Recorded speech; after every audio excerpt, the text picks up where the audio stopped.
Bonsoir, merci de nous rejoindre pour cette nouvelle édition d'Info Soirée. On démarre avec le sommaire. La famille Luc Simon désemparée après la perte de Sada Siwou. Ce pêcheur cherchait des appâts dans le lagon de Baie-du-Cap ce matin, mais c'est son corps qui est remonté à la surface. Témoignage dans cette édition. Simla Kisnen contre-attaque. La veuve de Supramanian Kisnen a porté plainte ce samedi à la police après la circulation de plusieurs vidéos sur sa vie privée. Casque, gilet réfléchissant, permis de conduire ou l'un, ce sont là les nouveaux règlements pour les mobylettes et scooters électriques. Une décision du gouvernement diversement commentée. L'abattage des arbres centenaires à proximité du marché de Vacois pour des projets infrastructurels vivement décriés par Johanna Béranger. La députée du MMM parle d'un massacre à la tronçonneuse. La RDA dit avoir obtenu le feu vert du département des Bois et Forêts pour abattre ces arbres. Et on vous en dit plus sur l'événement à suivre. Salut l'artiste 2021, la promesse de Pointe-aux-Roches à la fin de cette édition. La famille Luc Simon pleure la disparition tragique de Sada Siwou. Ce pêcheur de 63 ans a été repêché dans le lagon de Baie-du-Cap ce matin. Le sexagénaire était à la recherche d'appâts avec un ami quand le drame s'est produit. Son corps est remonté à la surface une trentaine de minutes après. L'autopsie pratiquée par le docteur Sudesh Kumar Gangadine a conclu qu'il a succombé à une asphyxie due à la noyade. Son ami Madan n'en revient pas de perdre celui qu'il a côtoyé pendant 32 ans. Il y avait tu peux ramasser la boîte dans des lots. Le monde finit ramasse pour moi. Lui aussi tu peux ramasser. Nous prenons une goni, nous ramasser. Mon monde ramasse mon goni, il ramasse le goni chacun nous ramasse la boîte d'un côté. Mon monde finit ramasser, mon monte au bateau. Lui tu peux continuer ramasser. Nous on est en monde ramasse la boîte, mon monte au bateau, il déboute, il guette moi. Après ça, les temps mon commence à mettre moulins, les temps mon guetter mon tout lit dans des lots même quand il flottait dans des lots. Oui, ensemble nous tous les deux ensemble dans un petit délo. Oui, dans sec, 3 pieds d'élo dans beau la côte même, dans beau la côte. Tous les jours nous avons 32 bananes ensemble. Non, mais pas de malade, pas de rien. Quand matin nous sortis, nous allons correct.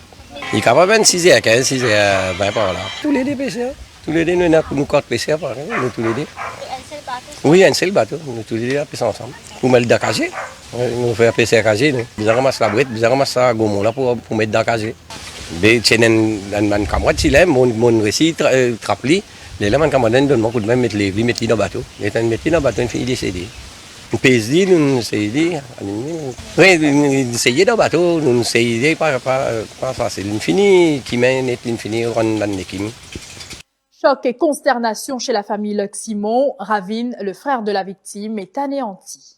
Grand matin, bonheur, ce garçon vient de la case contre moi. Alors, je me suis vraiment malade beaucoup. Je me pensais, il est dans la case.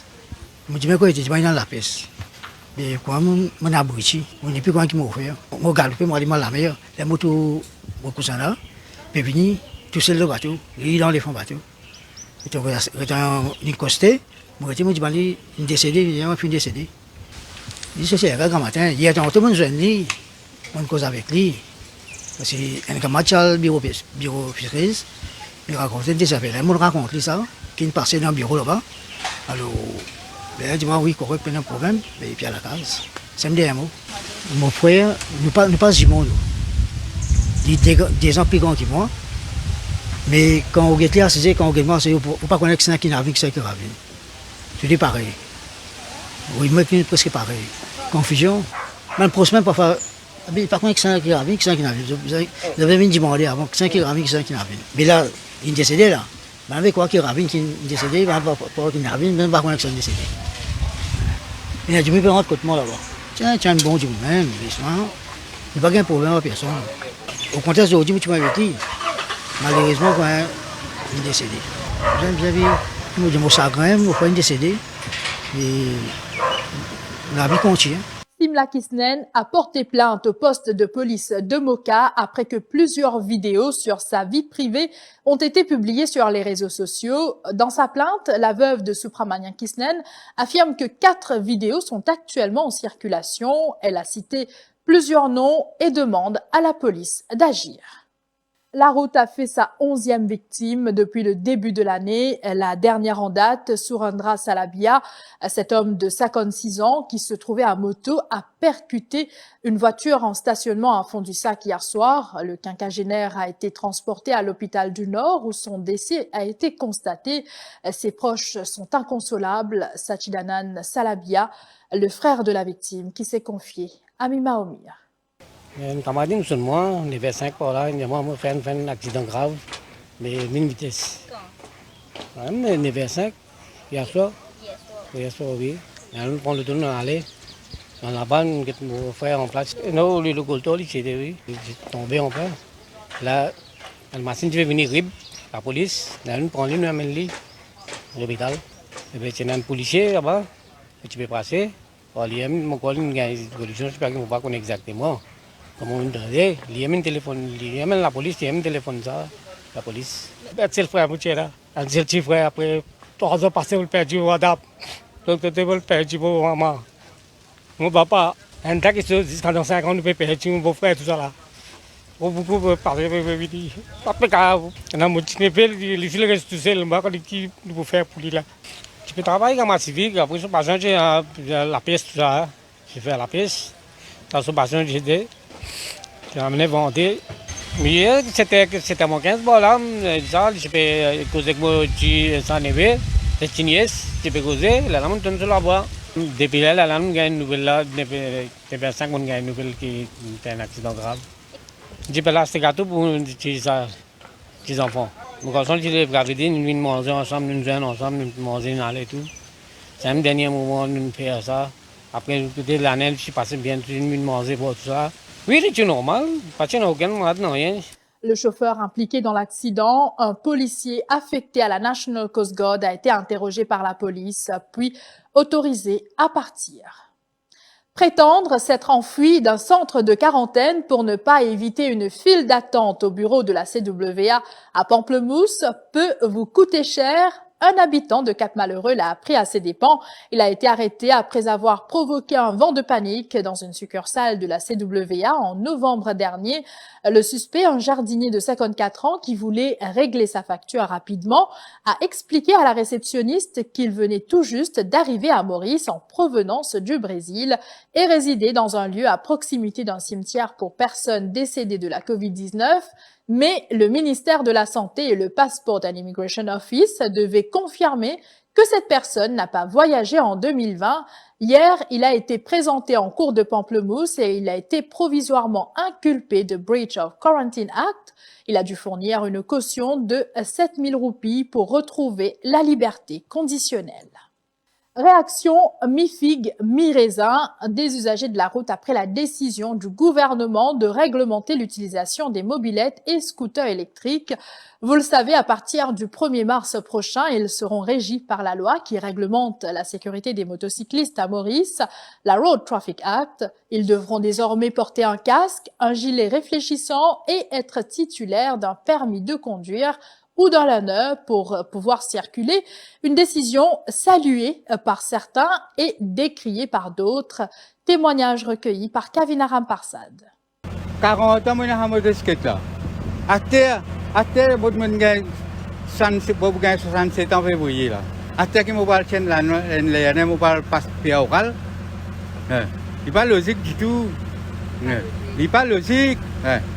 Nous, ban vieux du monde.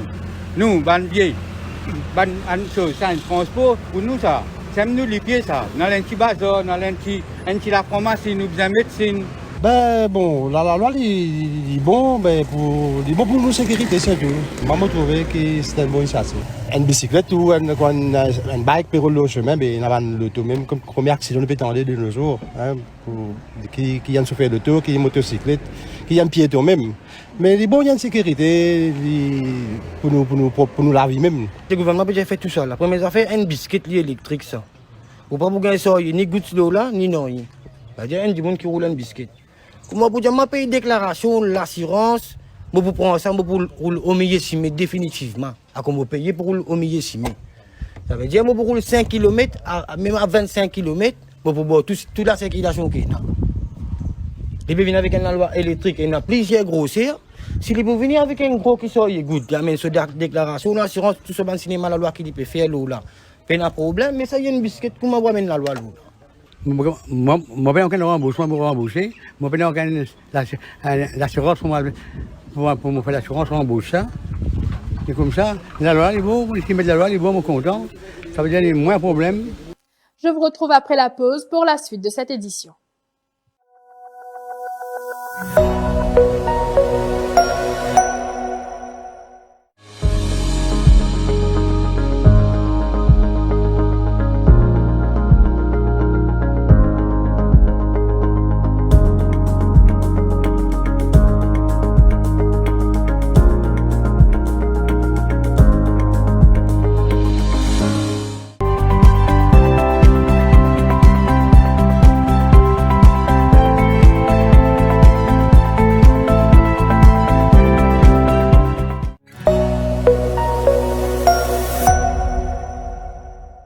L'abattage des arbres à proximité du marché de Vacois dans le cadre des travaux routiers a provoqué la colère de la députée Johanna Béranger. Elle parle de massacre. La députée du MMM affirme avoir demandé au ministère de l'Environnement d'apporter des changements au projet afin d'éviter l'abattage des arbres et déplore n'avoir obtenu aucune réponse jusqu'ici. Ça va un pied qui n'a plus 600 ans là et qui a une valeur sociale, écologique, environnementale. Ils disent devant Bazar Vacois.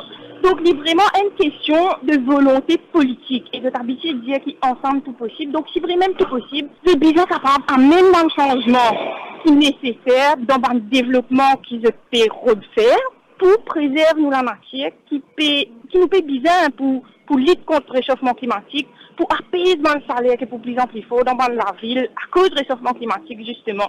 Selon nos recoupements, la Road Development Authority qui effectue ces travaux a reçu le feu vert du département des bois et forêts pour abattre ces arbres. Les travaux cadrent avec l'agrandissement d'une route pour alléger le trafic routier dans cette partie du pays.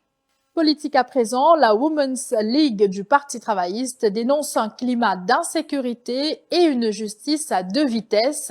Face à la presse ce samedi, sa présidente, Stéphanie Anctil, a soutenu que le gouvernement a fait preuve d'incompétence pour gérer la crise économique et sociale qui prévaut dans le pays actuellement. Au plan social, crime, viol, violence domestique, vol à l'arraché, l'éclair qui est dans une crise sociale dans le pays. Nous, dans une situation d'insécurité au maximum. Au plan politique, mais est-ce que vous pouvez réaliser avec qui gouvernement vous pouvez gagner ces affaires-là? Un gouvernement n'est pas seulement incompétent, mais aussi inefficace. Scandale au scandale, recrutement fictif un ministre, pénal l'enquête. Naufrage Wakashio, emergency procurement pendant confinement, etc., etc., etc. Zodizo et dans une grave crise de confiance dans le gouvernement. Le mouvement patriotique est en contact avec des leaders des partis d'opposition. Une annonce de son président Jean-Claude Barbier face à la presse ce samedi. Pour Jean-Claude Barbier, il faut affronter l'ennemi commun du pays, soit le gouvernement. Il ajoute que le MP participera à la marche de l'opposition du 13 février et aux prochaines élections municipales. Des propos recueillis par Fabrice Jolim. Le mouvement patriotique nous pas comprend du tout comment le ministre Yogida Sominaden est capable encore en poste. Il est vraiment injuste par rapport à la politique que le gouvernement même pratique. À l'exemple, nous ne pouvons pas défendre personne, mais nous connaissons le cas de Colin Davelou. Ivan Colin Davelou qui est impliqué, qui se nomme cité dans l'affaire, ce qu'on appelle Saint-Louis Gate. Alors son nom il apparaît quelque part dans un document. Nous ne pouvons pas défendre, mais finalement, bonne action du gouvernement, du Premier ministre, nous ancrer dans l'opposition. Et ceci dit, qu'on va se trouver le banderole derrière, Et puis à nous autres, qui est le mouvement patriotique, nous pouvons partie prenante, non seulement dans l'organisation, mais nous pouvons participer aussi dans la marche du 13. Donc nous faisons un appel à tout ça là pour que les 13, nous tous descendent dans cette marche là. Mais pour une rencontre élargie qui m'a déjà invité. Donc nous causons le téléphone évidemment, pas un mais deux leaders. Donc donc c'est pas pour nous rien qu'ils ont dit nous banderole quand même. Nous donnons le mot d'ordre. Donc on ne peut pas parler nous d'entente par rapport à tous les aspects politiques quand même. Hein. Donc à la Vallée du Jour, le pays a besoin d'un bon coup de balai pour remettre l'espoir, redonne confiance, relance le pays comme il se doit. La question par rapport à un rapprochement élargi, donc ça lui implique beaucoup d'autres éléments qui parlent au agenda. C'est que l'agenda aujourd'hui, là, par rapport à l'opposition, c'est l'ennemi commun du pays, pas non seulement on dit l'ennemi, il ne faut pas dire l'adversaire, hein, parce qu'il est vraiment pays là en danger. Hein. Culture à présent, l'histoire vécue d'un prof rebelle et fou qui, voulant rompre avec un système scolaire pesant et lourd, propose à ses enfants un rêve, un camp de vacances inédit à Pointe-aux-Roches, où 4 jours durant, chant, musique, danse, théâtre, humour et poésie s'intercalent entre ateliers académiques. C'est ce qui vous attend le 1er février prochain dans Salut l'artiste 2021, la promesse de Pointe-aux-Roches, à partir de 16h au Codan Hot Center. Voilà, c'est ici que prend fin cette édition. Merci de l'avoir suivi et très bonne soirée à vous.